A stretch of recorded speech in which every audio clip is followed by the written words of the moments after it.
TunePocket.com. Okay, ચાલો છોકરાઓ, આપણે આપણા આ ચેપ્ટરના ત્રીજા ભાગને આજથી સ્ટાર્ટ કરીએ. અને બહુ મજાનો ટોપિક છે, કારણ કે મોટે ભાગે તમને જે ક્વેશ્ચન જોવા મળતા હોય છે એ તમને આ ત્રીજા ભાગમાંથી વધુ જોવા મળતા હોય છે. સાથે સાથે MCQ તો 100% તમારી બોર્ડ લેવલ પર અને ગુજકેટ લેવલ પર આ સેક્શનમાંથી જ મોટે ભાગે નીકળતા હોય છે. તો આ જે સેક્શન છે એ સેક્શનને બરાબર સમજવાનો પ્રયત્ન કરજો. શું છે તો આજે આપણે સેક્શનની શરૂઆત કરીએ. સેક્શન છે કલીલ. ક્લિયર છે? તો ટોપિકનું નામ છે આપણું કલીલ. તો આજે આપણે સમજવાનો પ્રયત્ન કરીશું ભાઈ કલીલ શું છે, કોને કહેવાશે કલીલ. ચાલો, તો સૌથી પહેલાં આપણે ડિફરન્સિએશન જોઈએ કલીલને સમજવા માટે. મારી પાસે મેં બે પાત્ર લીધેલા છે. મેં બે પાત્ર લીધા. ભાઈ એક પાત્રમાં મેં પાણી ભરી દીધું, બીજા પાત્રમાં પણ મેં શું કરી દીધું, પાણી ભરી દીધું. આ પાત્રમાં હું એડ કરું છું NaCl. મેં શું એડ કર્યું? NaCl એડ કર્યું. આ પાત્રની અંદર એડ કરી મેં રેતી. આઈડિયા આવતી હશે? રેતી એડ કરી, રેતીના કાંકરા જેવું મતલબમાં હશે એવું મેં એડ કર્યું. તો સમજો બંનેને મેં હલાવી દીધું. હવે જેવું હલાવશું તેવું આ જે NaCl છે પાણીમાં શું થઈ જશે? સંપૂર્ણ દ્રાવ્ય થઈ જશે.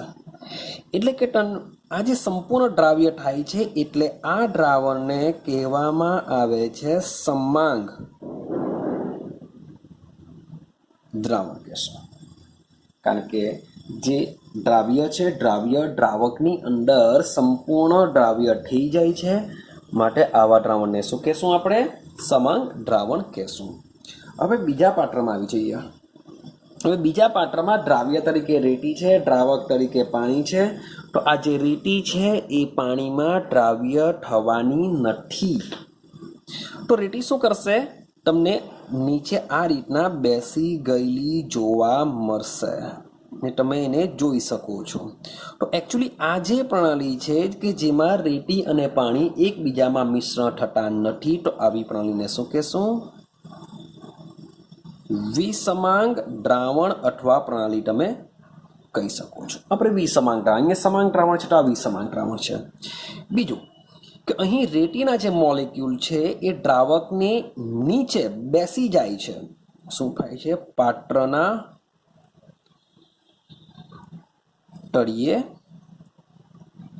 ભાઈ બેસી જાય છે. પાત્રના તળિયે બેસી જતા હોવાથી આ ઘટનાને કહેવામાં આવે છે નિલંબન. શું કહેવામાં આવે છે? નિલંબન કહેવામાં આવે છે. એક ત્રીજું પાત્ર બી તમને સમજાવી દઉં.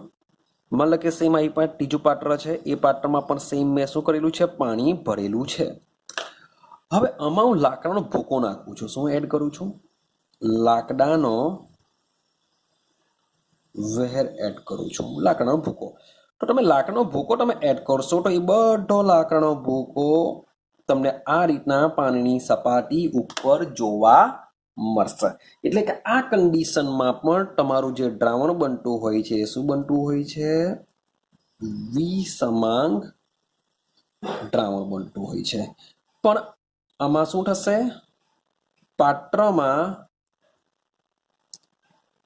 દ્રાવકની સપાટી ઉપર દ્રાવ્ય રહે છે. તો આ ઘટનાને કહેવામાં આવે છે આલંબન. ક્લિયર થાય છે? ચાલો, હવે આપણે તો સમજવાનું છે કલીલ. તો સમજો આ બે ઘટના છે, મીન્સ કે સમાંગ દ્રાવણ કે જેમાં દ્રાવ્યના કણોને આપણે જોઈ શકતા નથી, અને આ જે વિસમાંગ જે નિલંબનની ઘટના છે જેમાં કણો આપણે નળી આંખે પણ જોઈ શકીએ છીએ. તો આ બંને પ્રણાલીની વચ્ચે શબ્દ જો, એટલે કે સમાંગ દ્રાવણ અને નિલંબન પ્રણાલીની વચ્ચે એક પ્રણાલીનો મોટો સમૂહ આવેલો હોય છે.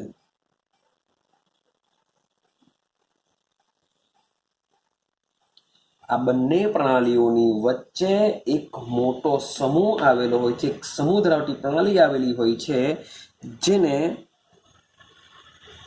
કલીલ પરિક્ષેપણ અથવા તો કલીલ કહેવામાં આવે છે.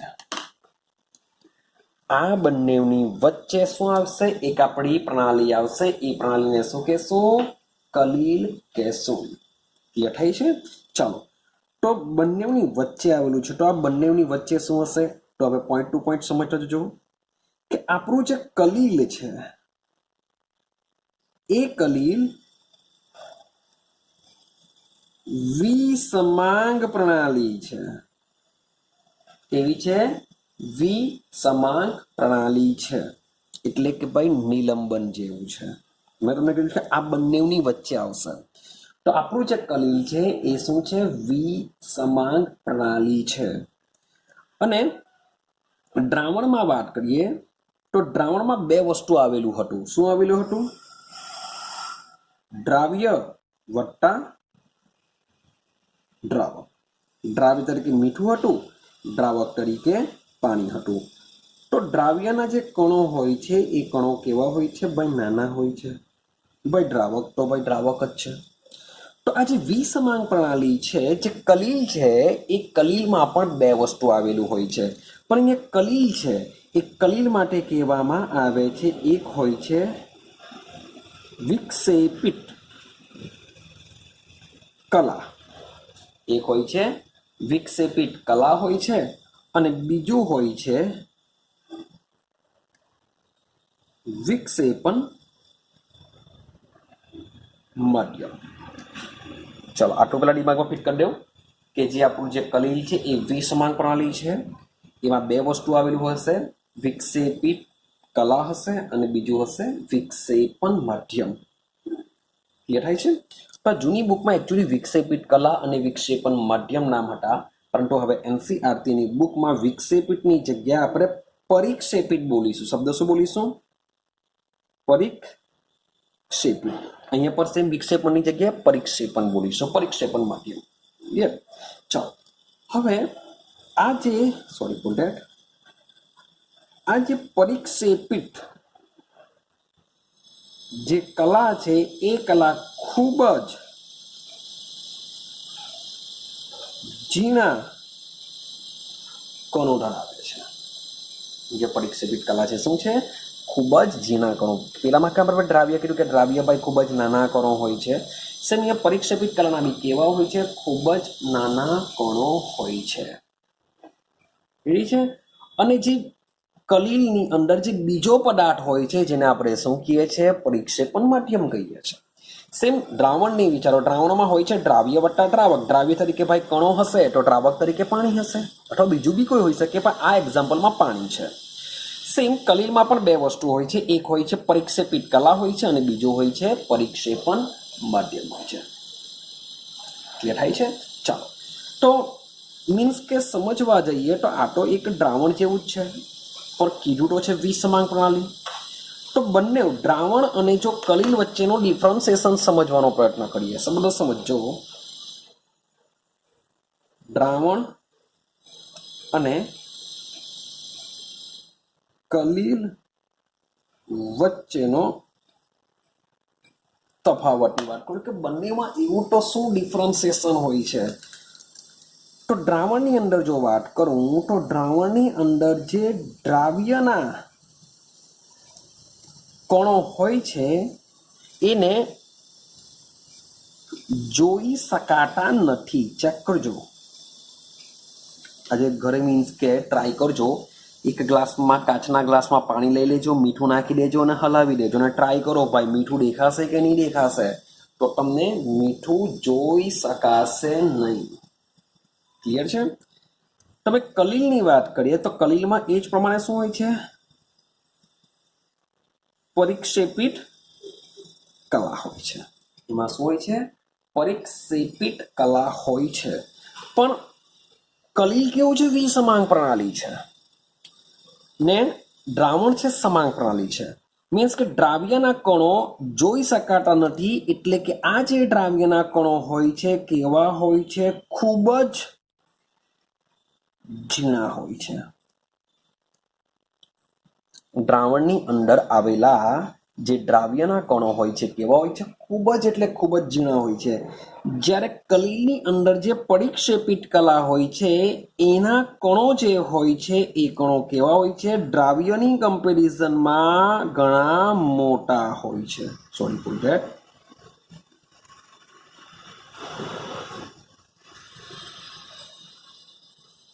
ઘણા મોટા કણો હોય છે. તો બંને વચ્ચે જો ડિફરન્સિએશનની વાત કરીએ તો બંને વચ્ચે ડિફરન્સિએશન એક જ વસ્તુનો છે કે તેમાં જે દ્રાવ્યના કણો છે અને પરિક્ષેપિત કલાના જે કણો છે, તો દ્રાવ્યના કણો ખૂબ જ એટલે ખૂબ જ નાના હોય છે. એની કમ્પેરિઝનની અંદર જે કલિલના જે કણો હોય છે એ કણો કેવા હોય છે? ખૂબ જ મોટા હોય છે. આઈડિયા આવે છે? ખૂબ જ દ્રાવ્યના કણો નાના હોય છે, જ્યારે પરિક્ષેપિત કલાના કણો કેવા હોય છે? મોટા હોય છે. હવે મોટા કેવી રીતના મોટા બનશે? તો ભાઈ આ જે કણો હોય છે, પરિક્ષેપિત કલાના જે કણો હોય છે એ કણો કેવા હોય છે? બૃહદ કણ. ક્યાંય બૃહદ કણ. બૃહદ એટલે કે ઇંગ્લિશમાં એને કહેશું મેક્રો. કણ એટલે કે મોલેક્યુલ લઈએ તો મેક્રો મોલેક્યુલ એટલે કે ખૂબ જ મોટા કણો હોય છે. એક્ઝામ્પલ તરીકે તમે લઈ શકો છો, બૃહદ કણોની અંદર કોણ આવી શકે? ભાઈ પ્રોટીન લઈ લો. કોણ લઈ લો? પ્રોટીન લઈ લો. પછી સંશ્લેષિત પોલિમર લઈ લો. સંશ્લેષિત પોલિમર લઈ લો. તો આ બધા કણો કેવા હોય છે? ખૂબ જ મોટા કણો હોય છે. અથવા તો આ જે કણો હોય છે એ કણો ઘણા પરમાણુ અથવા તો અણુ અથવા તો આયનોના, ક્યાં પરમાણુ હોઈ શકે, ક્યાં અણુ હોઈ શકે, ક્યાં આયનોના સમુચ્ચય હશે. શું હશે? સમુચ્ચય તરીકે હોય છે. મીન્સ કે વિચારો, ખાલી એક માણસ હોય, હવે તેની આજુબાજુ બીજા 4 માણસ જોડાઈ ગયા હોય તો એનું સમુચ્ચય થયેલું કહેવાશે. એવી રીતના ખાલી એક પરમાણુ હોય પણ સમુચ્ચયનો મતલબ શું થશે? એના જેવા જ બીજા બધા પરમાણુઓ ભેગા થઈ જશે અને એક મોટો કણ બની જશે. તો આવા કણોને શું કહેશું આપણે? સમુચ્ચય કણો કહેશું. તો કલિલની અંદર આ રીતના પરમાણુઓનું સમુચ્ચય થઈ ગયેલું હોય છે, અથવા તો તેઓ બૃહદ કણ હોય છે. માટે તે દ્રાવણોના કણ કરતા કલિલના કણો મોટા તમને જોવા મળતા હોય છે. ક્લિયર થાય છે? ચાલો હવે શબ્દ સમજો. તમને કીધેલું છે કે આ જે કલિલ પ્રણાલી છે એ વિસમાંગ પ્રણાલી છે. વિસમાંગ પ્રણાલીનો મતલબ એવો થશે કે તમે મીન્સ કે સમાંગ દ્રાવણમાં તો દ્રાવ્યના કણોને આપણે જોઈ ન શકીએ, તો શું આ કલિલ દ્રાવણની અંદર આ પરિક્ષેપિત કલાને શું આપણે જોઈ શકીએ છીએ? છે પાછું વિસમાંગ. વિસમાંગનો મતલબ એવો થાય કે તે આખા દ્રાવણમાં એક સંપૂર્ણ રીતે દ્રાવ્ય થયેલા હશે નહીં, પરંતુ દ્રાવણની અંદર તમને એ જોવા મળી શકે છે. હવે મોટે ભાગે હમણાં એવો શબ્દ આપણે વાપરીએ છીએ કે કલિલના જે કણો છે એ કણો વિક્ષેપણ માધ્યમમાં, આપણે એકચ્યુઅલી પરિક્ષેપણ લેશું. પરિક્ષેપણ માધ્યમમાં નિલંબિત સ્વરૂપે રહે છે. કયા સ્વરૂપે રહેશે? નિલંબિત સ્વરૂપે રહે છે, પરંતુ પાછળથી આપણે આની થોડોક સુધારો કરીશું. તો પરિક્ષેપણ માધ્યમમાં જે કણો હોય છે કેવા રહેતા હોય છે? નિલંબિત કણો સ્વરૂપે હોય છે. હવે એક MCQ તરીકે તમારે યાદ રાખવાનું છે કે આ જે કણો છે એ કણોનો કદ અથવા તો વ્યાસ, કે જે પરિક્ષેપિત કલાના જે કણો છે એ કણો મોટા તો છે, પણ એનું કદ અથવા તો એનો વ્યાસ કેટલો હોય છે? તો આ જે વ્યાસનો જે ગાળો હોય છે એ હોય છે 1 થી 1000 nm નેનોમીટર યાદ રાખજો 1 થી 1000 nm ના ગારામાં તેમનું કદ હોય છે અથવા તો 10⁻⁹ શબ્દ બોલું છું 10⁻⁹ to 10⁻⁶ મીટર નેનોમીટરને જો મીટરમાં કન્વર્ઝન કરીએ તો આ રીતનું એનું કન્વર્ઝન થશે તો આ બંને વસ્તુ તમારે યાદ રાખવી પડશે મીન્સ કે કલીલ કણોનો કદનો વ્યાસનો ગારો કેટલો હોય છે તો 1 થી 1000 nm અથવા તો 10⁻⁹ થી 10⁻⁶ મીટર વચ્ચેનો એનો ગારો હોય છે આઈડિયા આવે છે ચાલો તો એમ જોવા જઈએ તો ભાઈ દ્રાવ્યના કણો તો ખૂબ જ નાના હોય છે જેને તો આપણે દ્રાવણમાં જોઈ બી ન શકીએ પણ તેમ છતાં પણ જે પરિક્ષેપિત કલાના જે કણો છે એ કણો પણ એટલા બધા પણ મોટા નથી મીન્સ કે દ્રાવ્ય કણો કરતાં મોટા છે પણ બીજા બધા કણો કરતાં કેવા હોય છે નાના જ હોય છે માટે એવું કહી શકાય કે જે આપણો જે કલીલમય કણ છે કલીલમય કણ છે એ કણ તરીકે પરમાણુ પણ હોઈ શકે અણુ પણ હોઈ શકે અને આયન પણ હોઈ શકે જેથી આ જે કલીલમય કણ છે એ પ્રતિ એકમ દરે ઘણું મોટું અથવા તો તમે લઈ શકો છો વિશાળ મોટું અથવા તો વિશાળ બાય પૃષ્ઠ ક્ષેત્રફળ ધરાવે છે શું ધરાવશે એની સપાટી ખૂબ જ વધારે મોટી હોય છે ક્લિયર છે તો કેવી રીતના બિચારા કણ મીન્સ કે 10⁻⁹ થી 10⁻⁶ જેટલું કદ ધરાવે છે તો એના જે કણો છે એ કણોની જે સપાટી છે સપાટી કેવી હોય છે ખૂબ જ મોટી ક્ષેત્રફળ ધરાવતી સપાટી હોય છે તો એને સમજવા માટે શું કરીએ માનો કે તમારી પાસે 1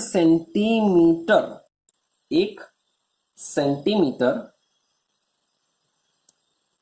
બાજુવાળો એક સમઘન વિચારો 1 સેન્ટીમીટર મીન્સ કે આઈડિયા આવતી હશે બહુ નાનો હશે પણ તેમ છતાં બી હું મોટો દોરવાનો પ્રયત્ન કરા કે માની લઉં કે મારી પાસે આ એક સમઘન છે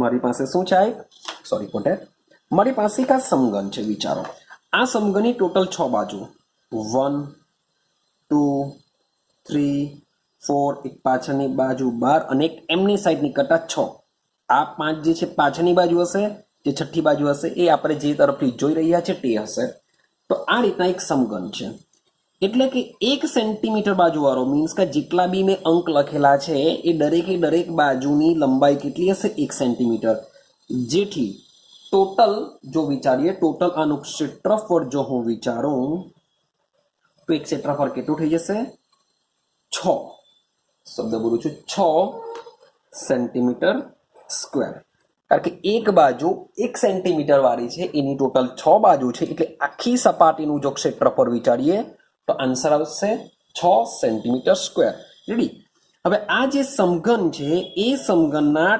10⁻12 આ એક સમઘન છે એને 10⁻12 સમઘનમાં રૂપાંતર કરો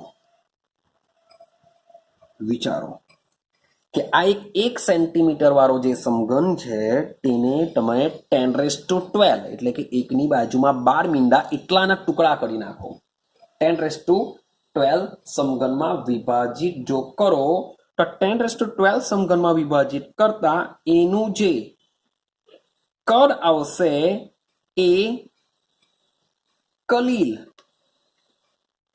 મય કણો જેટલું થઈ જશે એનું કદ વિચારો 1 સેન્ટીમીટર છે એના 10⁻12 સમઘનમાં જો રૂપાંતર કરીશું તો એક જે પણ આપણે નાનો મોટો કણ મળશે એ કણનું કદ શામાં આવી જશે કલીલમય કણમાં આવી જશે અને આ જે 12 સમઘનમાં જો 10⁻12 સમઘનમાં જો રૂપાંતરિત જો કરવામાં આવે તો એનું જે ક્ષેત્રફળ તમને મળશે એ 60,000 વિચાર કરો સેન્ટીમીટર સ્ક્વેર તો એ જે કણ છે જે કલીલ કર્ણાગારામાં ફેરવાઈ જાય છે એનું હવે ક્ષેત્રફળ કેટલું તમને મળશે?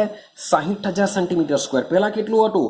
ખાલી 6 સેન્ટીમીટર સ્ક્વેર. તેનાથી 60,000 સેન્ટીમીટર સ્ક્વેર. તો વિચારો એનું પૃષ્ઠ ક્ષેત્રફળ હવે કેટલું બધું વધી ગયું. અથવા આને જો કન્વર્ઝન મીટરમાં કરશો, મીટર સ્ક્વેરમાં કરશો તો આન્સર આવશે 6 મીટર સ્ક્વેર. તો આટલો મોટું જો એક ક્ષેત્રફળ ધરાવતું હોવાને લીધે આવા કણો જે કલીલમય કણો છે જેનો અભ્યાસ આપણે સરફેસ કેમેસ્ટ્રીમાં કરવો પડતો હોય છે, કારણ કે એ પણ એની સપાટી ઉપર અધિશોષણ જેવી ઘટના કરી શકે છે. ક્લિયર થાય છે? તો આ હતું આપણું કલીલમય કણો, મીન્સ કે બેઝિક ઇન્ફોર્મેશન છે. ક્લિયર થાય છે? ચાલો હવે આપણે એના આગળના પોઈન્ટ પર જઈએ. હવે આપણે કરીશું કલીલમય કણનું વર્ગીકરણ. ચાલો, ટોપિક છે આપણો કલીલમય કણનું ક્લાસિફિકેશન, વર્ગીકરણ. ચાલો સમજતા જજો સ્ટેપ બાય સ્ટેપ કલીલમય કણનું વર્ગીકરણ શું છે. તો આ જે કલીલમય કણ છે એ કલીલમય કણને 3 પ્રકારે વર્ગીકૃત કરવામાં આવે છે. જેમાં પહેલો પ્રકાર છે કલીલમય દ્રાવણ શાનું બનેલું હોય છે? પરિક્ષેપિત કલા અને પરિક્ષેપણ માધ્યમ. યાદ રહેવું જોઈએ. હવે તો પહેલો પોઈન્ટ કે જે પરિક્ષેપિત કલા અને પરિક્ષેપણ માધ્યમના અથવા માધ્યમની ભૌતિક અવસ્થા પર,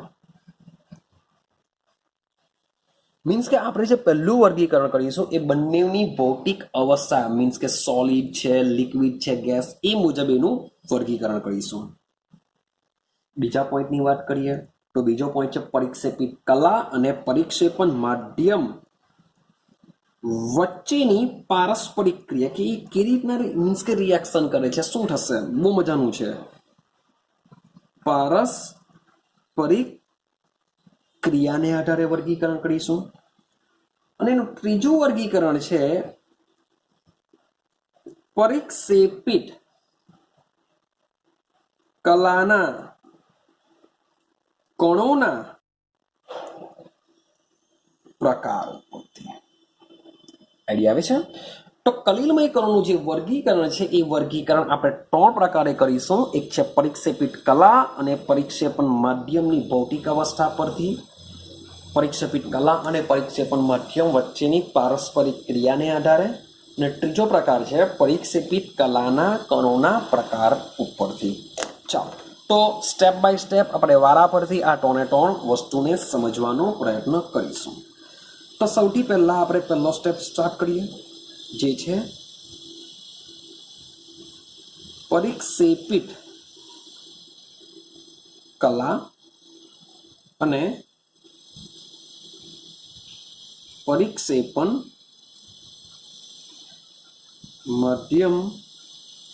માધ્યમની ભૌતિક અવસ્થા પર આધારિત વર્ગીકરણ.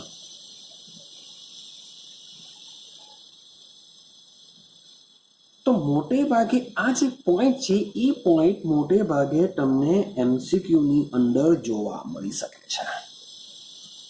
શામાં જોવા મળશે તમને?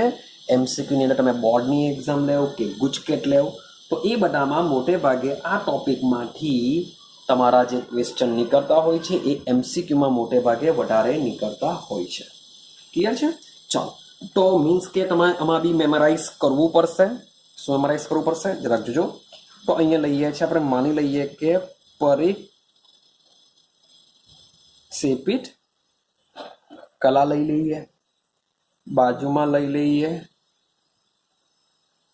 પરિક્ષેપણ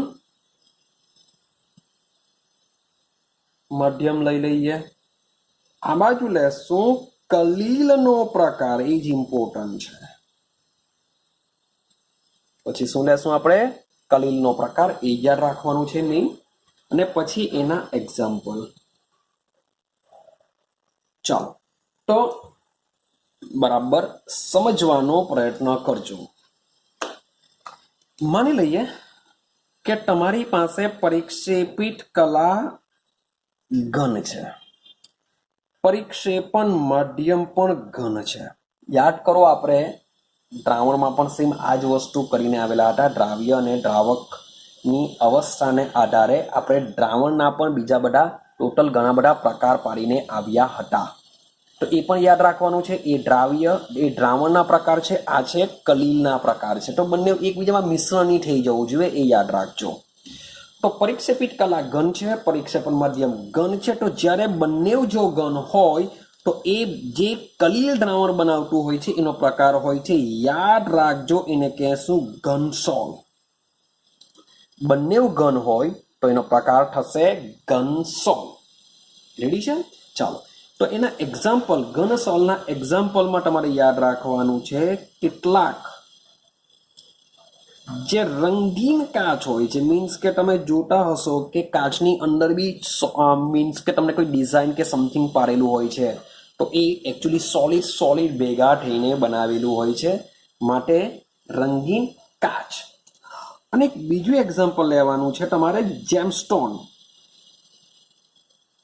મીન્સ કે થોડુંક મેમરાઇઝ કરવું જ પડશે. જેમસ્ટોન શું છે તમે એકવાર સર્ચ બી કરશો તો બી આઈડિયા આવી જશે. ગૂગલ બાબાને પૂછશો કે જેમસ્ટોન લખીને એની ઇમેજ ચેક કરશો તો બી આઈડિયા આવી જશે કે શું છે જેમસ્ટોન.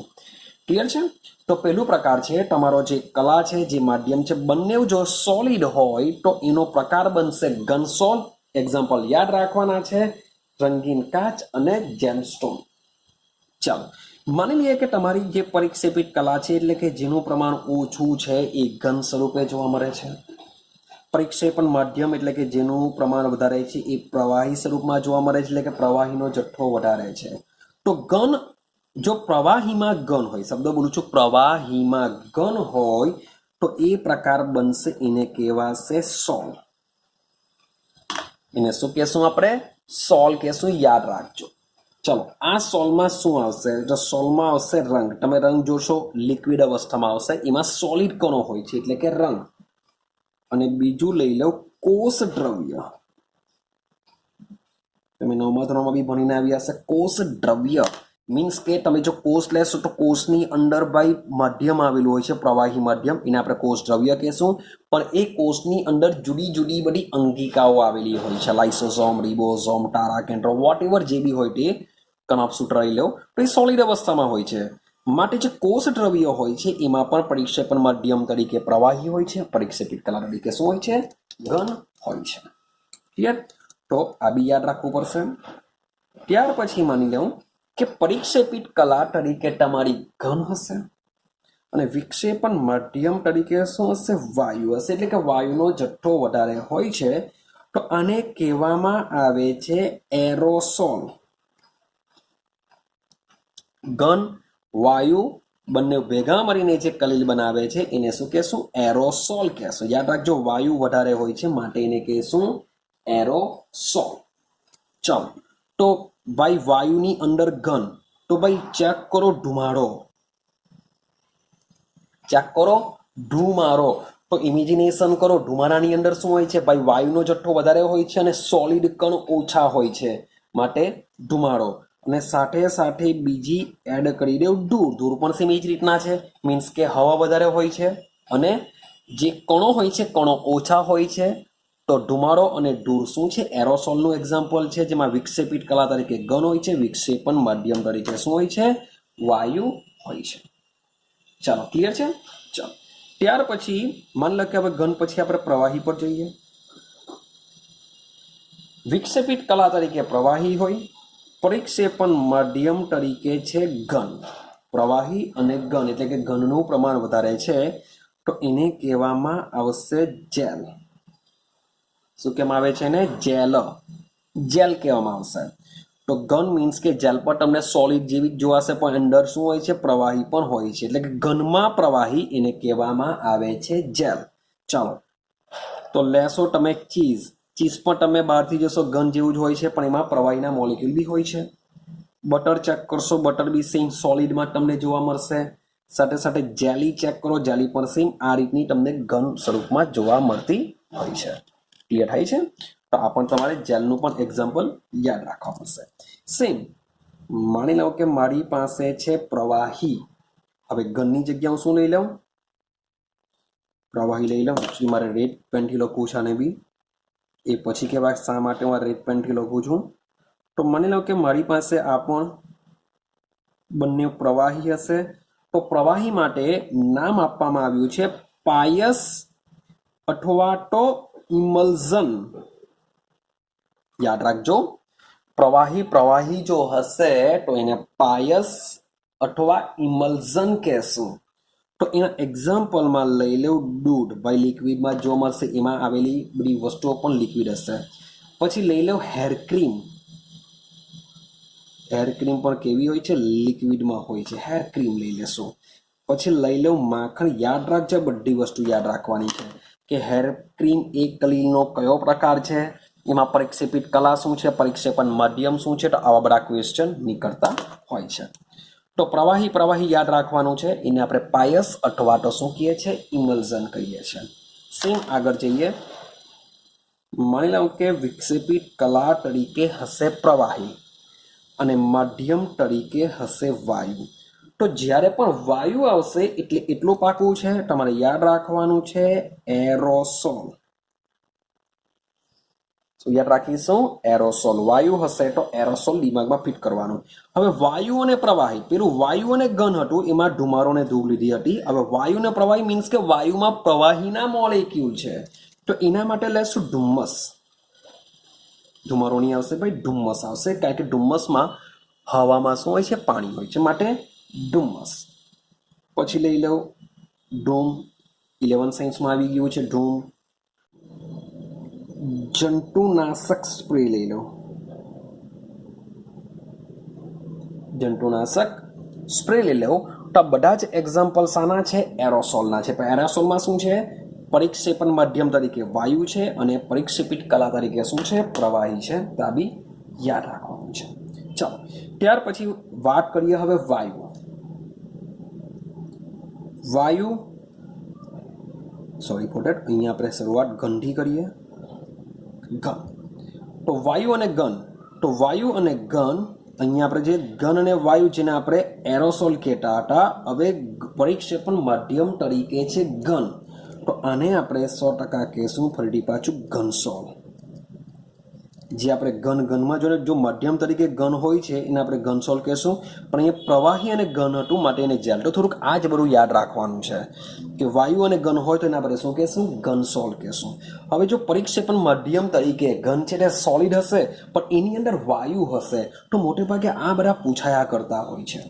જેમાં એક્ઝામ્પલ તરીકે આવશે પ્યુમિસ પથ્થર. યાદ રાખજો, કામનું છે. આ એક્ઝામમાં નીકળી આવેલું છે. પ્યુમિસ પથ્થર અથવા તો ફોર્મ રબર. જેમ દેખાશે ઘન પણ એમાં શું હોય છે? વાયુના મોલેક્યુલ હોય છે. જેમાં આપણે પ્યુમિસ પથ્થર લેશું, ફોર્મ રબર લેશું. કેવું હોય છે જોવું હોય તો તમે ગૂગલમાં સર્ચ કરીને જોઈ શકો છો. ચાલો, સેમ વસ્તુ માની લો કે વાયુ હોય અને પ્રવાહી હોય તો શું થશે? વાયુ અને પ્રવાહી. તો વાયુ અને પ્રવાહીને એક્ઝામ્પલમાં કહેવામાં આવે છે ફીન, અથવા એને ફોર્મ પણ કહી શકો. ફીન અથવા ફોર્મ. ફીન અથવા ફોર્મ. તો આ ફીનમાં આવશે, તમે ખાલી ફીન લઈ શકો. ત્યાર પછી કસા ક્રીમ. કસા ક્રીમ શું છે એ તમને હું પછી કહું. કસા ક્રીમ અથવા લઈ લેવ સાબુનું ફીણ પણ લઈ શકો છો, જેમાં પ્રવાહી હોય છે અને વાયુ એઝ અ વિક્ષેપિત કલા તરીકે હોય છે. આઈડિયા આવે છે? તો આટલા એક્ઝામ્પલ. હવે તમે કહેશો સર વાયુ તો બાકી રહી ગયું. તો યાદ કરો, ચેપ્ટરની શરૂઆતમાં કીધેલું કે વાયુ શું કરે છે? એકબીજામાં મિશ્રણ થઈ જતા હોય છે, જેમાં કોઈ પણ જાતનું આ રીતનું અધિશોષણ જેવી કોઈ ઘટના થતી નથી. મીન્સ કે બે વાયુ ભેગા થઈને કોઈ જાતનું કલીલ દ્રાવણ બનાવતા નથી. માટે વાયુ વચ્ચે પરિક્ષેપિત કલા તરીકે વાયુ લેવું, માધ્યમ તરીકે વાયુ લઈ લેવું. તો એ બંને વાયુ ભેગા થઈને શું કરશે? મિશ્રણ બનાવી દેશે, જે કલીલ બનાવતું નથી. આઈડિયા આવે છે? તો આટલા જે એક્ઝામ્પલ છે એનું ક્લાસિફિકેશન છે એ તમારે યાદ રાખવાનું છે MCQ માટે. હવે મેં તમને કીધેલું છે કે જે રેડ માર્કર, જે રેડ પેનથી મેં જે લખેલા છે, મીન્સ કે પ્રવાહીમાં ઘન, ઘનમાં પ્રવાહી અને પ્રવાહી પ્રવાહી એટલે કે સોલ, જેલ, પાયસ અથવા ઇમલ્ઝન, આ ત્રણે ત્રણ ખૂબ જ એટલે ખૂબ જ ઇમ્પોર્ટન્ટ હોય છે. મોટે ભાગે વ્યવહારમાં આનો ઉપયોગ વધારે જોવા મળતો હોય છે. એટલે કે જે તમે જોશો, દૂધ લઈ લો, હેર ક્રીમ લઈ લો, માખણ લઈ લો, તો આ જે વ્યવહારની જે બધી વસ્તુઓ લઈ લો કે કુદરતી ઘટના લઈ લો, જેમાં આ રીતનું કલીલ જોવા મળતું હોય જ છે. આઈડિયા આવે છે? પણ જે પ્રવાહીમાં ઘન છે, ઘનમાં પ્રવાહી છે ને પ્રવાહી પ્રવાહી છે, આ ખૂબ જ ઇમ્પોર્ટન્ટ કલીલોના પ્રકાર છે. પણ આપણે આપણા આ ચેપ્ટરની અંદર આપણે ભણવાના છે બે વસ્તુ વધારે ધ્યાન આપીશું, અને એ બે વસ્તુ છે, એક છે જેલ, સોરી કોટેડ, એકમાં આપણે સોલ અને પાયસ વિશે ઇન્ફોર્મેશન મેળવીશું. શાના વિશે? સોલ અને પાયસ વિશે આ ચેપ્ટરમાં આપણે વધારે ઇન્ફોર્મેશન મેળવીશું. તો આ યાદ રાખવાનું છે. એક્ઝામ્પલ તરીકે તમને ઘણા બધા એક્ઝામ્પલ, મીન્સ કે તમને કોષીય દ્રવ્ય કીધેલું છે, તો ઘણા બધા કોષીય મીન્સ જેટલા બી આપણા કોષ છે બધા જ કલીલનો એક પ્રકાર છે. તમે પ્રોટીન લઈ શકો, ન્યુક્લિક એસિડ લઈ શકો, સંશ્લેષિત પોલિમર પર આપેલા છે. જેમ જેમ ટોપિક ચાલતો જશે તેમ તેમ તમને આઈડિયા આવતી જશે કે ઘણા બધા કલીલોના પ્રકારો આપણે પાડીશું. ક્લિયર છે? તો આટલું મીન્સ કે યાદ રાખવાનું છે. હવે બીજો એક શબ્દ પોઈન્ટ તમારે યાદ રાખવાનો છે. સમજો, જો પરિક્ષેપણ માધ્યમ તરીકે પાણી લઈ લો, જો પરિક્ષેપણ માધ્યમ તરીકે હું શું લેવું છું? પાણી લેવું છું. તો પાણી લેવાથી જે સોલ બનતો હોય છે તેને કહેવામાં આવે છે એક્વાસોલ. યાદ રાખજો, જો પરિક્ષેપણ માધ્યમ તરીકે હું જો પાણી લેવું તો એ જે પ્રકારનો સોલ બનતો હોય છે, જો અહીંયા આ સોલની વાત ચાલે છે, મેં તમને કીધું કે આ સોલ અને પાયસ ખૂબ જ ઇમ્પોર્ટન્ટ છે. મીન્સ કે આ ચેપ્ટરમાં આપણે સોલ અને પાયસ વિશે જ ઇન્ફોર્મેશન વધારે મેળવીશું. તો સોલની અંદર ચેક કરશો, પરિક્ષેપણ માધ્યમ તરીકે પ્રવાહી છે, પરિક્ષેપિત કલા તરીકે ઘન છે. ઘનને હું છોડી દઉં, પણ પ્રવાહી તરીકે જો પાણી લઈ લઉં, પાણી બી પ્રવાહી જ હોય છે. તો જે મુજબનો સોલ બનાવતો હોય છે એ સોલને કહેવામાં આવે છે એક્વાસોલ. યાદ રાખજો, પાણી હોય તો એને કહેશું એક્વાસોલ. એના માટે એક બીજો શબ્દ બી બોલવામાં આવે છે હાઇડ્રોસોલ, અથવા તો શું બોલવામાં આવે છે ને? હાઇડ્રોસોલ પણ એને કહેવામાં આવે છે. એક્વાસોલ અથવા તો એને કહેશું આપણે હાઇડ્રોક્સોલ. બીજું શું હોઈ શકે?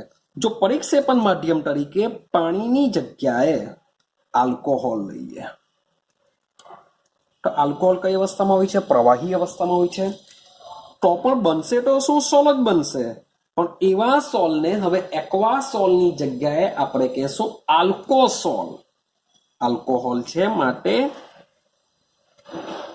આલ્કોસોલથી તેમને ઓળખવામાં આવે છે. તો આ વસ્તુ યાદ રાખવાની છે કે સોલની અંદર જો પરિક્ષેપણ માધ્યમ તરીકે મીન્સ કે પ્રવાહી છે, તો પ્રવાહી તરીકે જો પાણી લેવામાં આવે તો જે સોલ બનતો હોય છે એને એક્વાસોલ અથવા હાઇડ્રોસોલ કહેશું. જો આલ્કોહોલ લેવામાં આવે તો એને કહેવામાં આવશે આલ્કોસોલ. તો બસ અહીંયા આપણું પહેલું ક્લાસિફિકેશન કમ્પ્લીટ થાય છે. પરિક્ષેપિત કલા અને પરિક્ષેપણ માધ્યમની ભૌતિક અવસ્થા, ઘન, પ્રવાહી, વાયુ વચ્ચે આપણે કલીલોના પ્રકાર પાડ્યા. ચાલો સેમ વાત કરીશું બીજા પોઈન્ટ ઉપર. ચાલો બીજો પોઈન્ટ જોઈએ. બીજો પોઈન્ટ છે આપણો પરિક્ષેપિત કલા અને પરિક્ષેપણ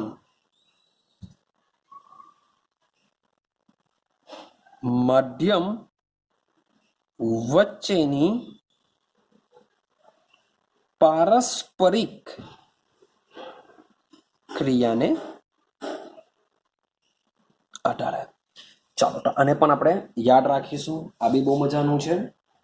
તો પરિક્ષેપિત કલા અને પરિક્ષેપણ માધ્યમ વચ્ચેની પારસ્પરિક ક્રિયાને આધારે કલીલ દ્રાવણના બે ભાગમાં વિભાજન કરવામાં આવે છે. બે ભાગ. જે બે ભાગને કહેવામાં આવે છે, એક છે દ્રવ અનુરાગી, એક ભાગને શું કહેશું, એટલે કે આના બે પ્રકાર પાડવામાં આવે છે, એક છે દ્રવ અનુરાગી અને બીજો પ્રકાર છે દ્રવ વિરાગી. શબ્દ બોલું છું, દ્રવ વિરાગી. દિમાગમાં ફિટ કરી દેવો કે વિક્ષેપિત કલા અને વિક્ષેપણ માધ્યમ એકબીજા સાથે જે પારસ્પરિક ક્રિયા કરે છે તેના પરથી જે કલીલ દ્રાવણો જે બનાવે છે એના બે પ્રકાર પાડીશું, એક છે દ્રવ અનુરાગી કલીલ અને બીજું છે દ્રવ વિરાગી કલીલ. ક્લિયર થાય છે? ચાલો, પણ યાદ રાખજો કે આ જે બંને બનાવવા માટે આપણે જે પરિક્ષેપણ માધ્યમ છે એ માધ્યમ તરીકે જો પાણીનો ઉપયોગ કરીશું તો એ પાણીનો ઉપયોગ કરવાને લીધે દ્રવ અનુરાગીને કહેવામાં આવે છે જર અનુરાગી. જો આપણે પાણીનો ઉપયોગ જો કરીશું તો આને કહેશું જર અનુરાગી કહેશું અને જે દ્રવ વિરાગી છે તેને કહેશું જર વિરાગી. આઈડિયા આવે છે? જો વિક્ષેપિત કલા અને પરિક્ષેપણ માધ્યમ તરીકે જો પાણીનો ઉપયોગ કરીશું તો આ જે પ્રકાર પડશે એને કહેશું જર અનુરાગી અને જર વિરાગી તરીકે પણ ઓળખાય છે. હવે આ બે શબ્દને જરાક સમજીએ. એક છે અનુરાગ અને બીજો છે વિરાગી. અનુરાગ, ભાઈ અનુરાગનો મતલબ થાય આકર્ષણ અથવા ખેંચાવવું, એવું શબ્દ સમજો. અનુરાગ એટલે કે આકર્ષણ અથવા તો ખેંચાવવું અથવા તો ચાહવું, એવું બી બોલી શકો. આકર્ષણ, ખેંચાવવું અથવા ચાહવું. વિરાગીનો મતલબ થાય આકર્ષણની જેમ આના કરતા ઉલટું અપાકર્ષણ, ખેંચાવવાની જગ્યાએ દૂર જવું, ચાહવું ધિક્કારવું. ચાહવુંનો વિરુદ્ધાર્થી શું થાય? ધિક્કારવું. આવા શબ્દ છે. મીન્સ કે અનુરાગનો મતલબ થશે આકર્ષવું અથવા ખેંચવું, વિરાગીનો મતલબ થાય અપાકર્ષવું અથવા દૂર જવું અથવા તો ધિક્કારવું. ક્લિયર છે?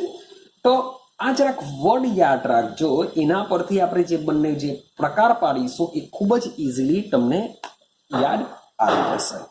હવે આ કોને કરશે? તો આ જે બી કરશે એ દ્રાવક માટે શબ્દ છે કે દ્રાવકને ધિક્કારશે. મીન્સ કે જે સોલ છે, સોરી, આપણી જે પરિક્ષેપિત કલા છે એ પરિક્ષેપિત કલા દ્રાવકને શું કરશે? આકર્ષે છે, ચાહે છે અથવા ખેંચે છે. ખૂબ જ ઇઝીલી બની જશે. જ્યારે દ્રવ વિરાગી પ્રકારના જે સોલ બનાવીશું તેમાં જે આપણો જે પરિક્ષેપિત કલા છે એ પરિક્ષેપણ માધ્યમમાં શું કરશે? ધિક્કારશે અથવા દૂર જવાનો પ્રયત્ન કરશે. અહીંયા બંને કિસ્સામાં સોલ્ટો બનશે. ચાલો જોઈએ, આપણે વારાફરતી જોવાનો પ્રયત્ન કરીએ. ચાલો તો શરૂઆત કરીએ. સૌથી પહેલું દ્રવ અનુરાગી કલીલ. તો મોટે ભાગે બંનેમાં 3 થી 4 પોઈન્ટ તમારે દિમાગમાં ફિટ કરવાના છે. કેટલા પોઈન્ટ છે? 3 થી 4. અને જે 3 થી 4 પોઈન્ટ જે હોય છે એ બંનેના શું હોય છે? એકબીજાના વિરુદ્ધાર્થી છે. મીન્સ કે એક વસ્તુ જો ખબર પડી ગઈ તો બીજું ઇઝીલી તમને ખબર પડી જશે. ચાલો શરૂઆત કરીએ. તો સૌથી પહેલા જો દ્રવ અનુરાગી, તો મેં તમને પહેલા જ કીધું કે આ જે વર્ડ છે દ્રવ અનુરાગી, આ દ્રવ અનુરાગીનો સૌથી પહેલા મતલબ શું થાય? તો મતલબ થશે પ્રવાહી ચાહક. એ શું કરશે? પ્રવાહીને ચાહે છે, પ્રવાહી તરફ આકર્ષિત થઈ શકે છે. તો પ્રવાહી ચાહક એનો મતલબ થતો હોય છે. હવે જો કે જેની વ્યાખ્યા લખું છું કે ગુંડર શબ્દ જોજો, આ બધા વર્ડ યાદ રાખજો. ગુંડર, જીલેટીન, સ્ટાર્ચ, રબર. ફિટ કરી દો દિમાગમાં આટલા બધા વર્ડ, કારણ કે કામ લાગશે તમને. ગુંડર છે, જીલેટીન છે, સ્ટાર્ચ છે, રબર છે વગેરે વગેરે જેવા પદાર્થોને યોગ્ય પ્રવાહી, યોગ્ય પ્રવાહીમાં આ પ્રવાહી એટલે કોણ? આપણું પરિક્ષેપણ માધ્યમ. યાદ રાખજો, પ્રવાહીનો મતલબ થાય પરિક્ષેપણ માધ્યમ. તો આ બધા પદાર્થોને યોગ્ય પ્રવાહીમાં મિશ્રણ કરતા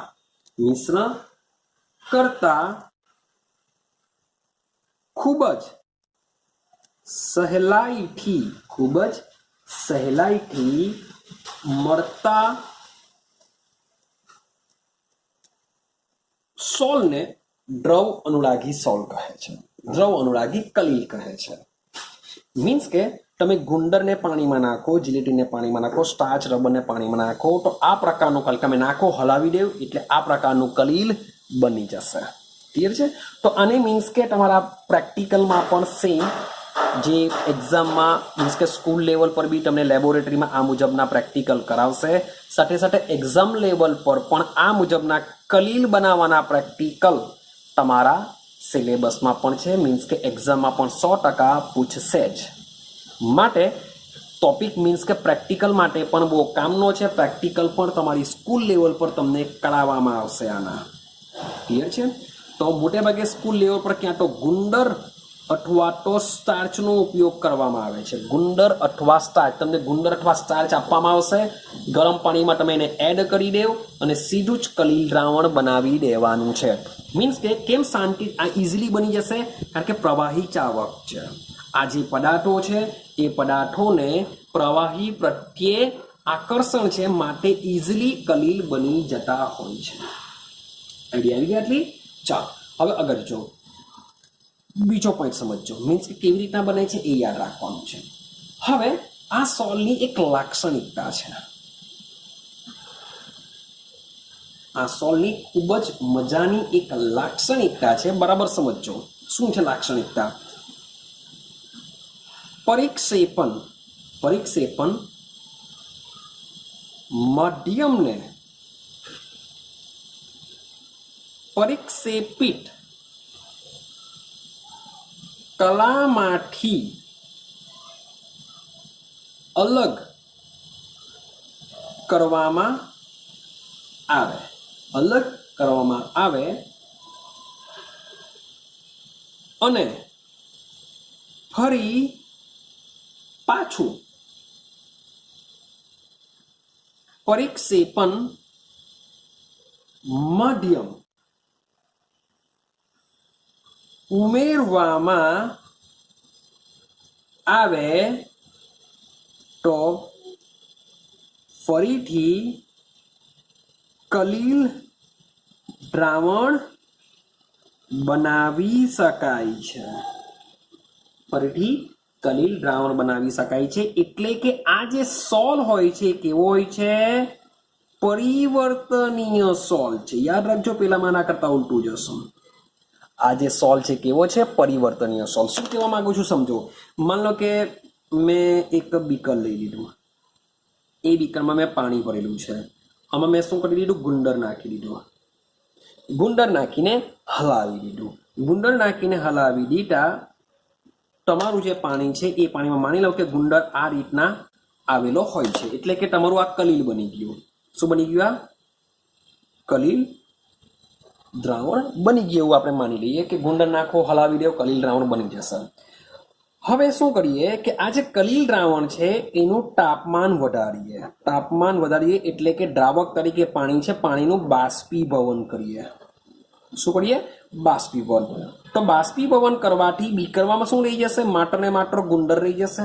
એટલે કે વિક્ષેપણ માધ્યમને શું કરી દીધું? આપણે અલગ કરી દીધું. હવે અલગ થઈ ગયા બાદ તમે ફરી પાછું શું એડ કરો? પાણી એડ કરો. એટલે કે વિક્ષેપણ માધ્યમ એડ કરો. તો ફરી પાછું પાણી એડ કરવાને લીધે તમને શું મળી જશે? કલીલ દ્રાવણ મળી જશે. એટલે કે એકવાર કલીલ દ્રાવણ બનાવી દીધા બાદ વિક્ષેપિત કલા અને વિક્ષેપણ માધ્યમને જો અલગ કરવામાં આવે, એટલે કે વિક્ષેપણ માધ્યમને વિક્ષેપિત કલાથી દૂર કરવામાં આવે અને ફરી પાછું જો વિક્ષેપણ માધ્યમ એડ કરવામાં આવે તો કલીલ દ્રાવણ ફરીથી પાછું જેવું છે તેવું તમને મળી જશે. માટે કહેવામાં આવે છે કે જે દ્રવ અનુરાગી કલીલ છે એ કેવો સોલ છે? પરિવર્તનીય સોલ છે. એનું પરિવર્તન આપણે કરી શકીએ છીએ. આઈડિયા આવે છે?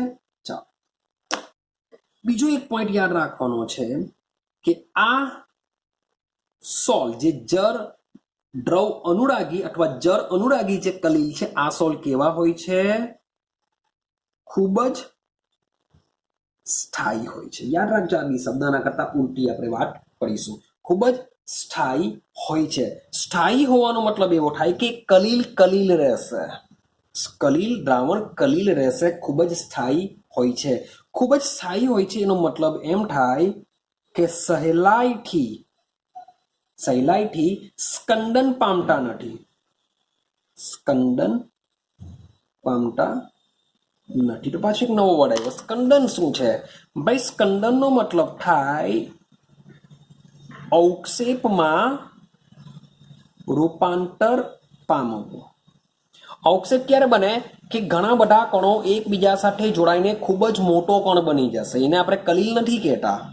એટલે કે જો સ્કંદન જો પામી જાય તો જે કલીલના કણો છે એકબીજા સાથે ભેગા થઈને એનું રૂપાંતર અવક્ષેપમાં થઈ જશે, એટલે કે કલીલ દ્રાવણ પછી રહેતું નથી. આઈડિયા આવે છે? સ્કંદનનો મતલબ શું થાય? અવક્ષેપમાં રૂપાંતર પામવું. મીન્સ કે આપણે પ્રેક્ટિકલ કરેલા છે 11th સાયન્સની અંદર, ઇનઓર્ગેનિકના લઈ લો, 12th સાયન્સની અંદર બી પ્રેક્ટિકલ કરીએ છીએ કે ક્લોરીનને પકડવા માટે AgNO3 આપણે નાખીએ છીએ અને સફેદ અવક્ષેપ આવે છે તો એને સ્કંદન થયેલું કહેવાશે. જે અવક્ષેપ મળે છે એને સ્કંદન થયેલું કહેવાશે. તો જે આપણું કલીલ દ્રાવણ છે એ કલીલ દ્રાવણમાં કલીલ કણો શું હોય છે? એકબીજાથી ભાઈ માધ્યમમાં દૂર દૂર ગોઠવાયેલા હોય છે. પણ અવક્ષેપનો મતલબ શું થશે? એ કલીલ કણો એકબીજા સાથે ભેગા થશે, ભેગા થઈને અવક્ષેપમાં રૂપાંતર પામે.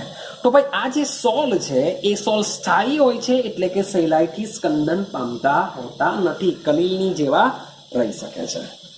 ક્લિયર થાય છે? અને કે શું? દ્રવ અનુરાગી સોલ. સૌથી પહેલા કેવી રીતના બનાવવામાં આવે? તો આ જે ગુંદર છે, જિલેટીન છે, સ્ટાર્ચ છે, રબર છે, એ બધા પદાર્થોને સીધા જ તમે પ્રવાહીમાં એડ કરી દો તો આ પ્રકારનો સોલ બની જતો હોય છે. મજાનું છે, પરિવર્તન થઈ શકે છે. પરિવર્તન શું છે મેં તમને સમજાવ્યું. સાથે સાથે આ સોલ કેવા હોય છે? સ્થાયી હોય છે, એટલે કે સ્કંદન પામતા નથી. અથવા તો એવું બી કહી શકો કે આ સોલની સ્થાયીત્વતા માટે અન્ય કોઈ પણ પદાર્થ સ્થાયીકારક પદાર્થ ઉમેરવામાં આવતો નથી. મે બી એવું કરી નાખે કે તમને તફાવત પૂછી કાઢે કે દ્રવ અનુરાગી કલીલ અને દ્રવ વિરાગી કલીલ વચ્ચેનો તફાવત જણાવો. તો તફાવતમાં તમે વ્યાખ્યા કહી શકો. મીન્સ કે હું તમને હવે દ્રવ વિરાગી કહેવા, મીન્સ કે બંને ટોપિક આપેલા છે તો ટોપિકમાંથી મે બી તમને તફાવત પણ પૂછી કાઢે એક્ઝામની અંદર. તો એના માટે બી મીન્સ કે પ્રિપેરેશન કરવી પડશે. ચાલો, તો બીજો પોઈન્ટ સમજીએ, એટલે કે બંનેના તફાવત શું છે એ બી ખબર પડશે. હવે વાત કરીએ દ્રવ વિરાગી કલીલ. ચાલો, તો હવે વાત કરીશું દ્રવ વિરાગી કલીલ કે દ્રવ વિરાગી કલીલ કેવા હોય છે. તો સૌથી પહેલા દ્રવ વિરાગી કલીલનો અર્થ શું થાય? તો મેં તમને કીધેલું છે કે પેલામાં પ્રવાહી ચાહક હોય છે, તો આમાં શું હોય છે? પ્રવાહી વિરાગી, એટલે કે પ્રવાહીને ધિક્કારશે, પ્રવાહીથી દૂર જવાનો પ્રયત્ન કરશે. તો આના એક્ઝામ્પલમાં મેં પેલામાં કીધું ગુંદર, જિલેટીન, સ્ટાર્ચ, રબર વગેરે જેવા એક્ઝામ્પલ હોય છે. ત્યારે આમાં હોય છે ધાતુઓ. શું હોય છે? મેટલ્સ. અને ટેના સલ્ફાઇડ એટલે કે ધાતુના સલ્ફાઇડ. ભાઈ ટેના સલ્ફાઇડ મીન્સ કે ધાતુના જે સલ્ફાઇડ હોય છે તો વગેરે જેવા પદાર્થોને પ્રવાહી તરીકે શું લેશું? પરિક્ષેપણ માધ્યમ. પ્રવાહીમાં મિશ્રણ કરતા કલીલમય સોલ બનતા નથી. તો ભાઈ આ જ પહેલું એનું વ્યાખ્યા જ મીન્સ કે પહેલું એનું એક્ઝામ્પલ મીન્સ કે તફાવતનો પહેલો પોઈન્ટ બની જશે કે પેલા બધા પદાર્થોને સીધા જ તમે પ્રવાહીમાં એડ કરતા સીધું શું બની જશે? કલીલ દ્રાવણ બની જશે. તો આ ધાતુઓ છે તેમના સલ્ફાઇડ છે. મીન્સ કે એવું લખી શકો કે કેટલાક પદાર્થોને પ્રવાહીમાં મિશ્રણ કરતા કલીલમય સોલ બનાવતા નથી. તો શું કરશું? તો આ દ્રવ વિરાગી કલીલ બનાવવા માટેની શું વાપરવામાં આવે છે? વિશિષ્ટ પદ્ધતિઓથી જ બનાવી શકાય. દરેકે દરેક પદ્ધતિ આપણે પછાડથી જોવાની છે. તો દ્રવ વિરાગી સોલને બનાવવા માટે શું કરીએ છીએ આપણે? વિશિષ્ટ પદ્ધતિઓ દ્વારા જ આપણે આ સોલને બનાવી શકીએ છીએ, જ્યારે આમાં કોઈ વિશિષ્ટ પદ્ધતિનો ઉપયોગ થતો નથી. રેડી છે? તો પેલામાં એક્ઝામ્પલ, આના એક્ઝામ્પલ પેલા સહેલાઈથી બની શકાય અને ભાઈ એમ તો બની નહીં શકે, પણ એના માટે શું હોય છે? વિશિષ્ટ પદ્ધતિઓનો ઉપયોગ કરવામાં આવે છે, તો જ આ સોલને આપણે બનાવી શકીએ છીએ. ચાલો બીજો પોઈન્ટ. હવે જોજો, આ જે સોલ છે ખૂબ જ, પેલામાં લખેલું ખૂબ જ સ્થાયી હોય છે. તો આ સોલ સ્થાયી હોતા નથી. આ સોલ કેવા? સ્થાયી હોતા નથી. કેમ સ્થાયી હોતા નથી એની જો વાત કરીએ તો એકવાર તમારું કલીલ દ્રાવણ બની ગયા બાદ જો તેમાં થોડા પ્રમાણમાં વિદ્યુત વિભાજ્ય ઉમેરવામાં આવે તો પણ એનું સ્કંદન થઈ શકે છે. એટલે કે થોડા પ્રમાણમાં વિદ્યુત વિભાજ્ય ઉમેરતા અથવા ગરમ કરતા, એને જો કલીલ દ્રાવણને ગરમ કરવામાં આવે અથવા ખૂબ હલાવવામાં આવે તો પણ શું થાય છે? સ્કંદન પામે છે. એને આપણે ખૂબ જ ઝડપથી હલાવી દઈશું અથવા ગરમ કરીશું અથવા થોડા પ્રમાણમાં જો વિદ્યુત વિભાજ્ય એડ કરવામાં આવે તો પણ એ શું થઈ જશે? એનું સ્કંદન થઈ જશે. અને સ્કંદન થઈ જાય એટલે કે કલીલ દ્રાવણ રહેતું નથી. માટે કહેવામાં આવે છે કે આ સોલ કેવા હોય છે? સ્થાયી હોતા નથી. આઈડિયા આવે છે? ચાલો બીજું, પેલામાં આપણે એવી વાત કરેલી કે પરિવર્તનીય સોલ છે. આ સોલ કેવા હોય છે? અપરિવર્તનીય સોલ છે. તમને દિમાગમાં આવી ગયું હશે અપરિવર્તનીય સોલ કોને કહેવાશે? તો ભાઈ એકવાર કલીલ દ્રાવણ બની ગયા બાદ જો વિક્ષેપિત કલાને વિક્ષેપન માધ્યમથી જો અલગ કરવામાં આવે અને ફરી પાછું વિક્ષેપન માધ્યમ એડ કરવામાં આવે તો આ સોલ બની શકતા નથી. માટે કેવા હોય છે? અપરિવર્તનીય સોલ છે. આઈડિયા આવે છે બંનેમાં ડિફરન્સિએશન? ચાલો ત્યાર પછી હજુ એક પોઈન્ટ તમારે યાદ રાખવાનો હોય છે કે આ જે દ્રવ વિરાગી સોલ છે, તો દ્રવ વિરાગી સોલને સાચવવા માટે યોગ્ય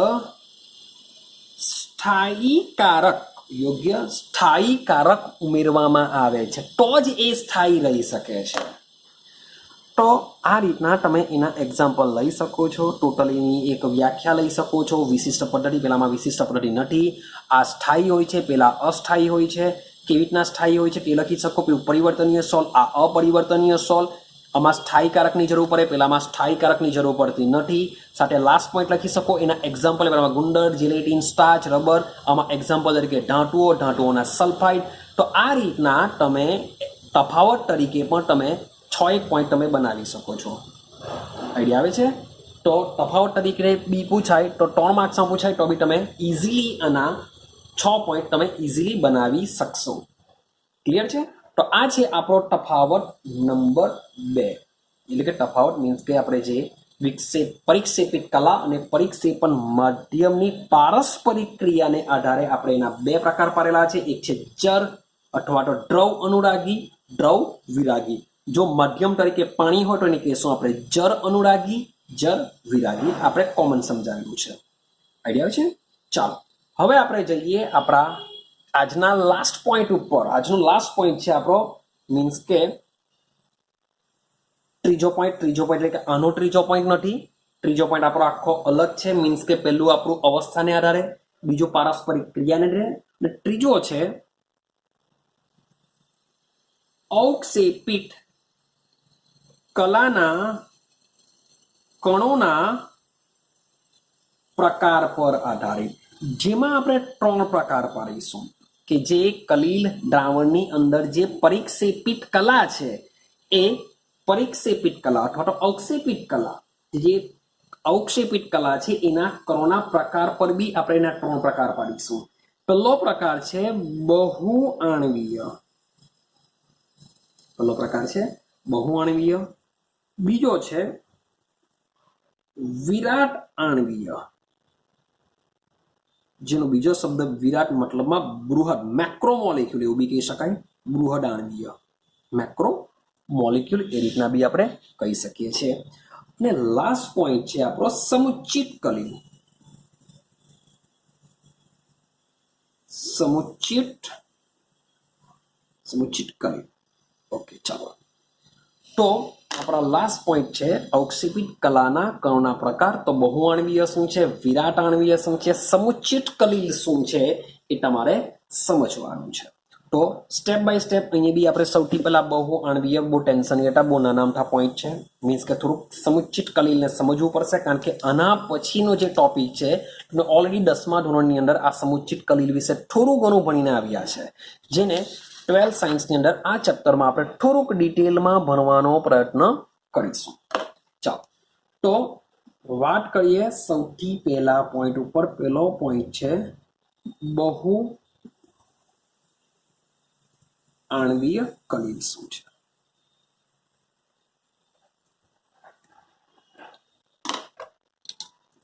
બહુ આણવીય એટલે કે મીન્સ કે વિચારો કે મોટો મોલેક્યુલ હશે. બહુ આણવીયનો મતલબ શું થાય, મોટો મોલેક્યુલ હશે. તો જ્યારે જે પદાર્થના નાના નાના કણો અથવા વિપુલ પ્રમાણમાં, એટલે કે ઘણા વધારે પ્રમાણમાં વિપુલ પ્રમાણમાં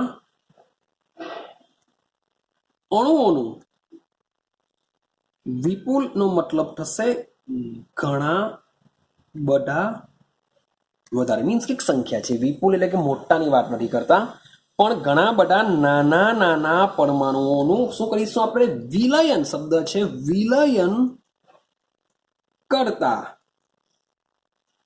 એકબીજા સાથે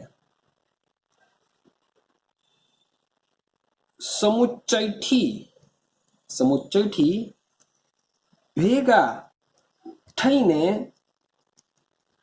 કલિલ કણોના ગાળામાં અણુ આવી જશે. કલિલ કણોના કદના માપનમાં અણુ બની જશે. તો આ રીતે જે કલિલ બને છે એને કહેશું આપણે બહુઆણવીય કલિલ. એક્ઝામ્પલ તરીકે તમને સમજાવું. માની લઉં કે આપણે લઈ લઈશું EU, ગોલ્ડ. હવે આ જે ગોલ્ડના પરમાણુ હોય છે કેવા હોય છે, ઘણા નાના હોય છે. તો આના ઘણી બધી સંખ્યામાં પરમાણુઓ શું કરીશું આપણે, આ રીતના ભેગા કરીશું. તો ઘણી બધી સંખ્યામાં પરમાણુઓને, તો એયુના ઘણી બધી સંખ્યામાં પરમાણુઓ એકબીજા સાથે ભેગા થઈ જશે અને એ જે સમુચ્ચય રચે છે એ સમુચ્ચયનું કદ કેટલું હોય છે, 1 થી 1000 નેનોમીટરના ગાળામાં ફેરવાઈ જતું હોય છે. તો આ કલિલને શું કહેશું, બહુઆણવીય કલિલ કહેશું. તો સાથે સાથે એક બીજું એક્ઝામ્પલ છે સલ્ફરનું, જે S8 છે, સલ્ફરના જે કલિલો છે એને પણ સેમ આ જ રીતના બહુઆણવીય કલિલ પ્રોસેસ વડે બનાવવામાં આવે છે. એટલે સલ્ફરના પરમાણુઓ ખૂબ જ નાના હોય છે. આ નાના પરમાણુઓને એકબીજા સાથે શું કરવામાં આવે છે, સમુચ્ચયથી જોડવામાં આવે છે, જેથી એક કલિલ કણોના ગાળામાં રૂપાંતર પામે. તો આ રીતે બનતા કલિલને શું કહેશું, બહુઆણવીય કલિલ કહેશું. યાદ રાખવાનું છે, એક્ઝામમાં પૂછી શકાય કે સલ્ફરનું કલિલ દ્રાવણ કઈ પ્રોસેસ વડે બનાવવામાં આવે, એયુનું કલિલ દ્રાવણ કઈ પ્રકારે બનાવવામાં આવશે, તો તમારે બહુઆણવીય કલિલનું એક્ઝામ્પલ આવશે. ચાલો, સેમ બીજા ટોપિકની વાત કરીએ. બીજો ટોપિક છે આપણો વિરાટ આણવીય કલિલ. શબ્દ છે વિરાટ. વિરાટનો મતલબ શું થાય, ખૂબ જ મોટો. તો આમાં શું થશે, તો વિરાટ આણવીય કલિલમાં યાદ રાખવાનું કે તમારો જે શરૂઆતમાં તમે અણુ લેવાના, એ અણુ કેવો હશે, મોટો હશે. એટલે કે મોટા અથવા તો વિરાટ અણુઓને, યોગ્ય શબ્દ બોલું છું, યોગ્ય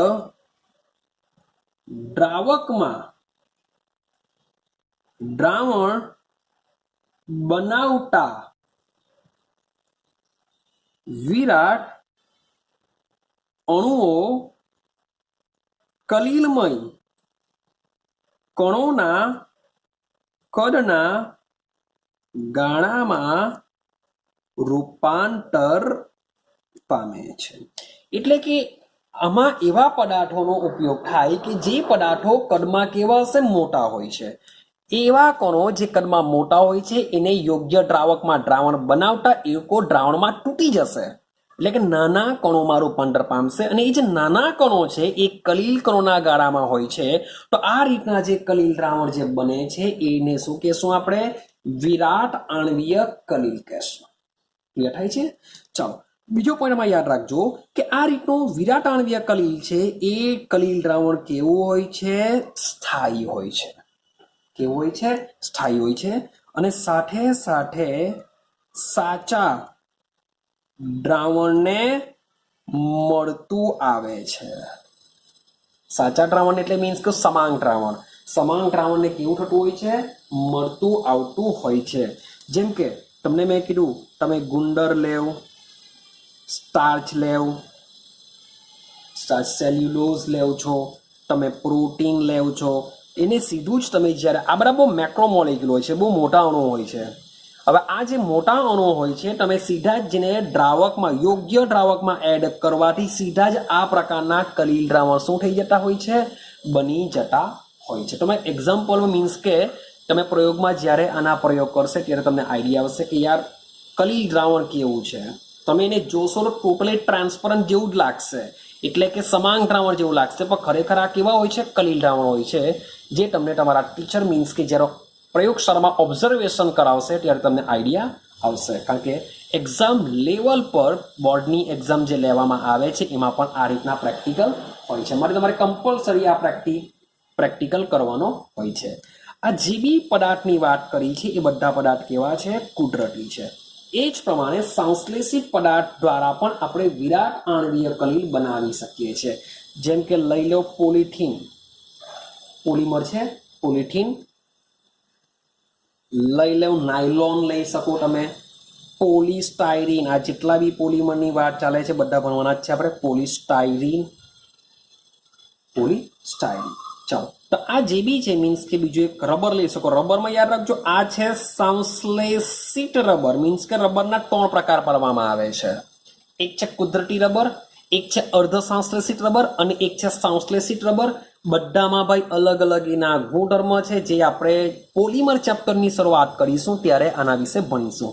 તો આ જે રબરની વાત ચાલે છે આમાં જે રબર હોય છે એ રબર કેવો હોય છે? કુદરતી રબર હોય છે. જ્યારે આ જે સંશ્લેષિત રબર છે એ પણ સેમ બનાવશે તો વિરાટ આણ્વીય કલીલ જ, પણ બંનેમાં ફરક છે. આ કુદરતી છે, આ સંશ્લેષિત છે. ક્લિયર છે?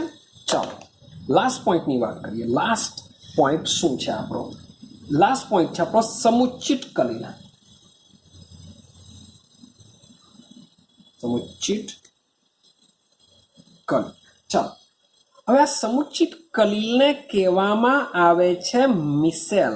આઈ થિંક સો 10મામાં આનો ટોપિક આવી જાય છે મિસેલ.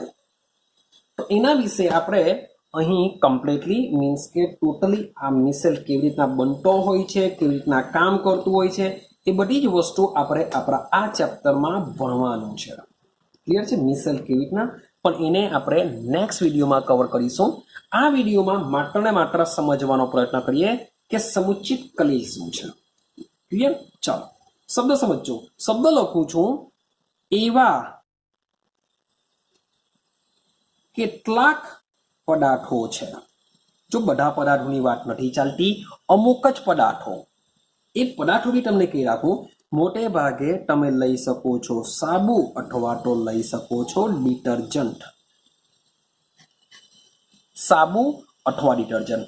તો એવા કેટલાક પદાર્થો છે જે નિમ્ન સાંદ્રતાએ એટલે કે ઓછી સાંદ્રતાએ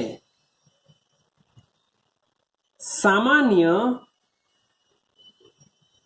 પ્રબળ વિદ્યુત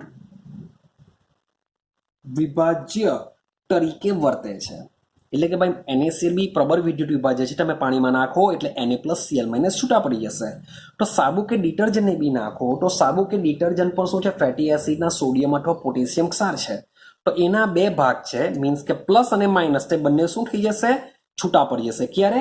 નિમ્ન સાંદ્રતાએ આ રીતના પ્રબળ વિદ્યુત વિભાજ્ય તરીકે વર્તે છે. કઈ સાંદ્રતાએ? નિમ્ન. પણ જ્યારે સાંદ્રતા ઊંચી કરવામાં આવે એટલે કે ઊંચી સાંદ્રતાએ તેઓ શું કરશે? સમુચ્ચય શું બનાવશે? સમુચ્ચયની રચનાને કારણે, શબ્દ બોલું છું, સમુચ્ચયની રચનાને કારણે કલીલમય વર્તણૂક દર્શાવે છે. મીન્સ કે પહેલા કેવા હતા ભાઈ? નોર્મલની જેમ રહેતા હતા, પણ જેમ જેમ સાંદ્રતા વધતી ગઈ, જેમ જેમ આવા પદાર્થોને વધારે એડ કરતા જઈએ તેમ તેમ એના જે અણુઓ છે શું કરે છે? એકબીજા સાથે સમુચ્ચયથી જોડાઈ જશે અને કલીલ કણોના ગારામાં ફેરવાઈ જશે. તો આ જે કલીલમય જે દ્રાવણ બને છે, વર્તણૂક દર્શાવે છે, તેને કહેવામાં આવે છે મિસેલ. જે કલીલની રચના થાય છે એને શું કહેવામાં આવે છે? મિસેલ કહેવામાં આવે છે. અથવા તો એને સમુચ્ચિત કલીલ પણ તમે કહી શકો. આ મિસેલને શું કહી શકો? સમુચ્ચિત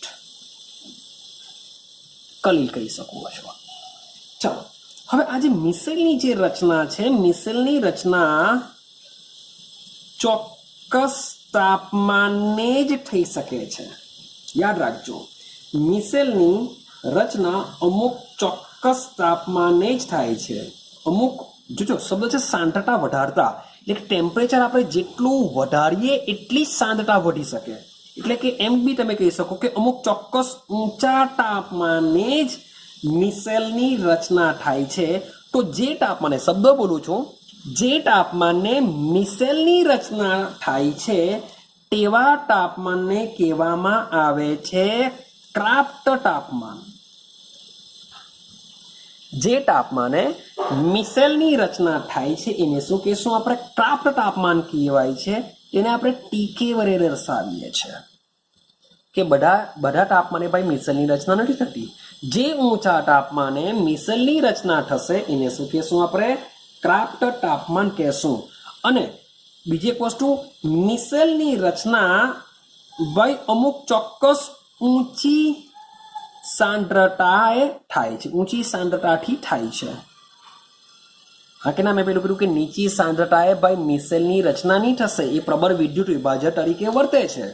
પણ અમુક ચોક્કસ સાંદ્રતાએ, એટલે કે નીચી સાંદ્રતા કરતા ઊંચી સાંદ્રતાએ, એટલે કે જે ઊંચી સાંદ્રતાએ એવું કહી શકાય કે મિસેલની રચના થાય છે, તો આ સાંદ્રતાને કહેવામાં આવે છે ક્રાંતિક મિસેલ સાંદ્રતા. શું કહેવામાં આવે છે ને? ક્રાંતિક મિસેલ સાંદ્રતા કહેવામાં આવે છે. ક્રાંતિક એટલે ક્રિટિકલ મિસેલ કન્સન્ટ્રેશન. ઇંગ્લિશમાં શું કહેવામાં આવે છે? Critical micelle concentration. તો ક્રાંતિક મિસેલ સાંદ્રતાને કહેવામાં આવે છે CMC. તો આટલી સાંદ્રતા મીન્સ કે એવી સાંદ્રતા કે એ સાંદ્રતાએ મિસેલની રચના થઈ શકે છે, તો એ સાંદ્રતાને કહેવામાં આવે છે ક્રાંતિક મિસેલ સાંદ્રતા, જેને આપણે CMC થી ઓળખીશું. અને જે તાપમાને મિસેલની રચના થાય એને કહેવામાં આવે છે ક્રાફ્ટ તાપમાન.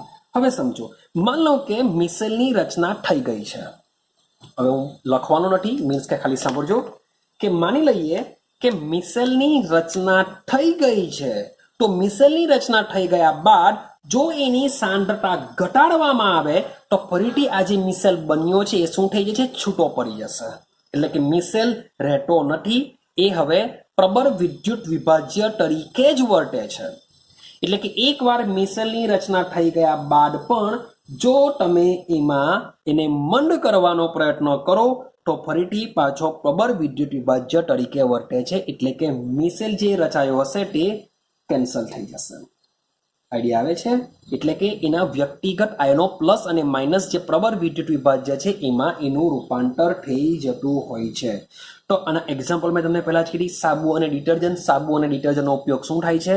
તો કપડાની સપાટી પરના મેલને દૂર કરવા માટે, એટલે કે આનો પણ ઉપયોગ એઝ અ સરફેસ કેમેસ્ટ્રીમાં થાય છે. સરફેસ કેમેસ્ટ્રી એટલે કે સપાટી પરનું રસાયણ વિજ્ઞાન. તો સાબુ અને ડિટર્જન્ટ પર શું કરે છે? કપડાની સપાટી પરથી ડાઘા છે, મેલ છે, તેલના ડાઘા છે, એને દૂર કરવાનો પ્રયત્ન કરે છે. માટે આ ચેપ્ટરમાં આપણે આ મિસેલની ક્રિયાવિધિ પણ સમજવામાં આવે છે. ક્લિયર છે? તો એક શબ્દ તમારે યાદ રાખવાનો છે, જે સાબુ છે, આ સાબુ માટે જે CMC છે, ક્રિટિકલ મિસેલ કન્સન્ટ્રેશન છે, એક પોઈન્ટ, એક શબ્દ યાદ રાખી મૂકવાનો, MCQ માં નીકળી આવી શકે. 10⁻³ થી 10⁻³ મોલ પ્રતિ લિટરે બનતું હોય છે. એટલે કે સાબુનું કન્સન્ટ્રેશન તમે 10⁻⁴ થી 10⁻³ મોલ પ્રતિ લિટર જેટલું જો રાખો તો એ શું થઈ શકે છે? એ દ્રાવણમાં મિસેલની રચના થઈ શકે છે. હવે યાદ રાખજો કે આ જે મિસેલ છે એ બે ભાગો ધરાવે છે, જેની ક્રિયાવિધિમાં આપણે સમજીશું. દ્રવ વિરાગી ભાગ બી ધરાવે છે, દ્રવ અનુરાગી વિભાગ. એની ક્રિયાવિધિમાં આપણે ડિટેલમાં સમજવાના છે. પણ એટલું યાદ રાખજો કે આ જે મિસેલ છે એ મિનિમમ 100 અણુ કે તેથી વધુ અણુ ધરાવે છે. એટલે કે એક મિસેલની અંદર મિનિમમ 100 મોલેક્યુલ તો હોય જ છે. યાદ રાખજો કે મિસેલ ક્યારે બને? તો મિસેલની રચનામાં 100 જેટલા અણુઓ, સાબુ અથવા ડિટર્જન્ટના 100 જેટલા અણુઓ એકબીજા સાથે સમુચ્ચયથી જોડાય તો જ મિસેલ બની શકે. હું એમ નથી કે માત્ર 100 જ, 100 કરતાં વધારે બી જોડાઈ શકે, પણ મિનિમમ 100 કે તેથી વધુ અણુઓ એકબીજા સાથે સમુચ્ચયથી જોડાઈને મિસેલની રચના કરતા હોય છે. આઈડિયા આવે છે? તો આજના વિડીયોની અંદર આપણે બસ કલીલ શું છે, કલીલનું વર્ગીકરણ આપણે 3 પ્રકારે પાડેલું છે, એ ડિટેલમાં આપણે સમજેલા છે. તો આજનો વિડીયો મીન્સ કે આટલું તમે પ્રિપેરેશન કરો. નેક્સ્ટ વિડીયોની અંદર આ જે કલીલ છે, કલીલની ક્રિયાવિધિ કેવી રીતના થાય છે, કેવી રીતના સપાટી પરના મેલને દૂર કરે છે, એના વિશે આપણે ડિટેલમાં ભણીશું. તો મળીશું આપણે નેક્સ્ટ વિડીયોની અંદર. હજુ બી ચેનલને સબસ્ક્રાઇબ નહીં કર્યું હોય તો સબસ્ક્રાઇબ કરી દેજો, લાઈક કરજો અને બેલ આઇકોનને દબાવી દેજો, જેથી તમને મારા નેક્સ્ટ વિડીયો મળતા રહે. તો મળીશું આપણે નેક્સ્ટ વિડીયોની અંદર મિસેલની ક્રિયાવિધિ સાથે.